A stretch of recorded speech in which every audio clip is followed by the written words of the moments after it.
Batting order নিয়ে এত চিন্তিত না আমি যে ফিল্ডিংটা অনেক ইম্পর্টেন্ট আমাদের জন্য। আর ওয়েস্ট ইন্ডিজের কাছে টাকা নিয়ে ম্যাচ হারিয়েছে লিটন দাস। লাইভে এসে এমন চাঞ্চল্যকর মন্তব্য করলেন বাংলাদেশের ক্রিকেটার শামীম পাটোয়ারি। বাংলাদেশের টি-20 দলের ভক্তরা যেন এক নতুন ধাক্কা খেয়ে বসেছেন। ওয়েস্ট ইন্ডিজের বিপক্ষে সিরিজ বাঁচাতে দ্বিতীয় ম্যাচে 150 রানের সহজ লক্ষ্য তাড়া করতে পারেনি বাংলাদেশ। নির্ধারিত 20 ওভারে বাংলাদেশের সংগ্রহ মাত্র 135 রান, ফল 14 রানের পরাজয়। চট্টগ্রামে টস জিতে আগে ব্যাট করে ওয়েস্ট ইন্ডিজ নির্ধারিত 20 ওভারে 9 উইকেটে তোলে 149 রান। দলের হয়ে সর্বোচ্চ 55 রান করেন হো। জবাবে শুরুটা ছিল সাবধানী। ওপেনার তানজিদ তামিম ও সাইফ হাসান ধীরে ধীরে এগিয়ে নিয়ে যাচ্ছিলেন ইনিংস, কিন্তু ইনফর্ম ব্যাটার সাইফ হাসান দ্রুতই ফেরেন। 11 বলে মাত্র 5 রান করে হোল্ডারের বলে কিংসের হাতে ধরা পড়েন তিনি।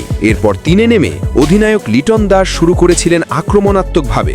রানের গতি বাড়াতে চেয়েছিলেন, কিন্তু পারেননি ইনিংস বড় করতে। 17 বলে 23 রানে আউট হন লিটন। এক প্রান্তে লড়াই চালিয়ে যান তানজিদ তামিম। 38 বলে 50 করে শেষ পর্যন্ত 48 বলে করেন 61 রান, কিন্তু তার বিদায়ের পরই বাংলাদেশের ইনিংস ভেঙে পড়ে।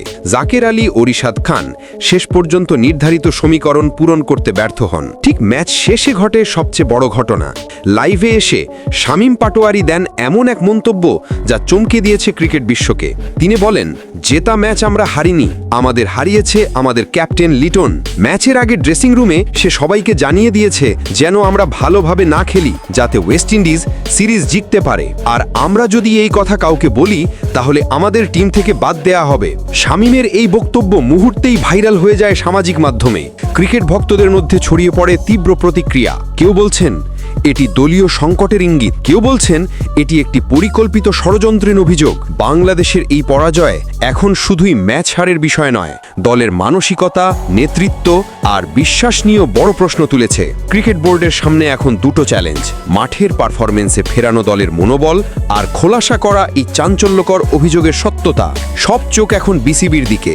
লিটন দাস কি মুখ খুলবেন, নাকি আবারও নীরব থাকবে টিম ম্যানেজমেন্ট? বাংলাদেশের ক্রিকেট এখন যেন এক সাসপেন্সে। সত্যিই কি টাকার বিনিময়ে ম্যাচ বিক্রির অভিযোগ, নাকি এটি আরেকটি বিতর্কের অধ্যায়? সময়ই দেবে উত্তর।